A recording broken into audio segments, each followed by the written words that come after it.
Crônicas do Canto, Memórias de uma História que Não Vivi. Uma reconstituição das memórias do Canto da Lagoa. Projeto de Marcelo, Ricardo e André, em desenvolvimento. Introdução. Ouvindo a Lagoa. Faz 10 anos que sento na mesma mesa do Bar dos Pescadores, no Canto da Lagoa. A canoa encostada, o vento soprando da costa leste e o som do gelo no copo entrelaçado com as risadas dos que conhecem o tempo de outro jeito. Em frente, a placa da escola, João Francisco Garcês. A rua, Laurindo Januário da Silveira. O restaurante que carrega no nome um avô, Vodeca. Quem foram? Se você me perguntar, eu saberei contar, mas não foi porque vivi com eles, foi porque ouvi. Escutei histórias repetidas com variações mínimas e intensidade crescente. Escutei o silêncio entre um trago e outro. Escutei o jeito como se fala com os olhos molhados de mar. Essas páginas são para isso, não para ensinar história, mas para ouvir de novo e permitir que o leitor ouça também. São memórias da história que não vivi, mas que, de tanto escutar, agora vivem em mim. Crônica 1. O começo que não vivi. Eu não estava lá quando tudo começou, mas sinto, como quem escuta uma maré antiga, que o canto da lagoa sempre me esperou. Antes da estrada asfaltada, dos carros barulhentos e das placas de "Vende-se vista para o mar", existia um tempo mais lento. Um tempo de remos, de rádio chiando no meio da tarde, de conversa em frente ao rancho enquanto a rede secava ao sol. Meu avô não me contou, mas eu sonhei com isso tantas vezes que juro que estive lá. Naquela curva da lagoa, onde os homens jogavam dominói, as mulheres sentavam na sombra para descascar mandioca e rir da vida. Ali nasceram histórias que ninguém escreveu, só contaram.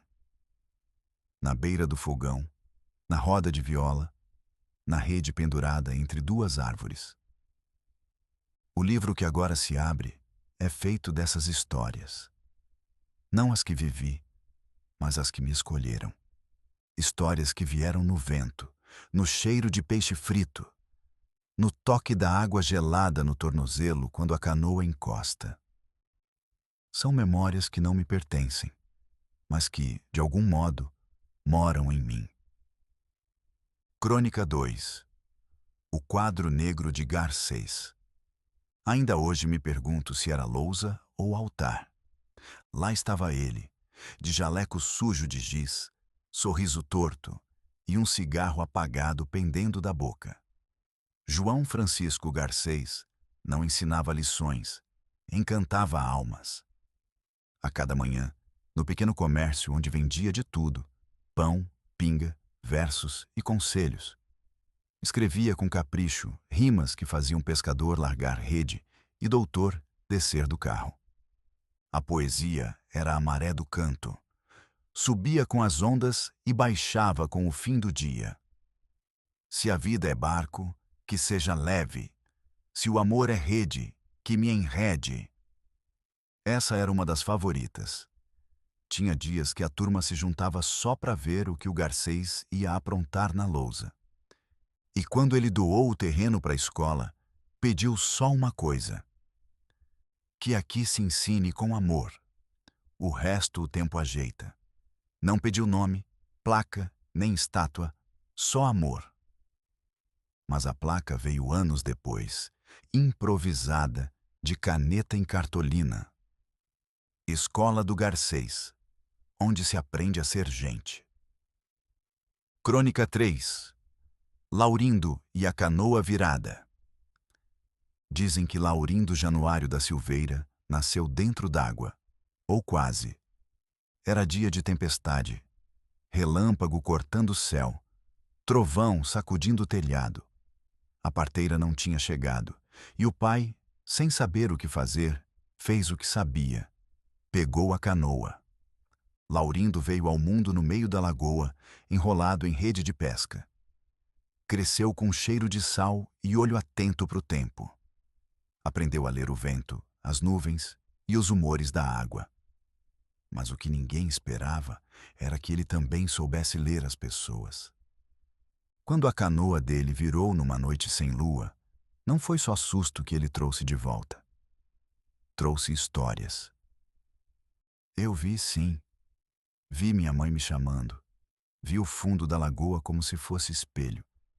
Vi que a vida é mais funda do que a gente imagina. Depois daquele dia, Laurindo nunca mais saiu sem benzer a canoa. E todo 2 de fevereiro, ele mesmo organizava oferenda para Iemanjá. Dizia que ela o tinha devolvido para a terra. Virou lenda viva do canto. Criança que caía na água, ele tirava no braço. Turista que ria de pescador, ele silenciava com uma história. Hoje tem uma canoa velha virada de cabeça para baixo, perto do rancho. Ninguém mexe. É a de Laurindo. Dizem que, se a tempestade vier, ela ainda se vira sozinha. Crônica 4. O dia em que a tainha não veio. Foi num junho esquisito, de céu limpo e vento torto. A lagoa estava quieta demais, como se soubesse de algo que ninguém sabia. Nilson, o mais velho do Silveira que ainda puxava a rede com o próprio braço, foi o primeiro a notar.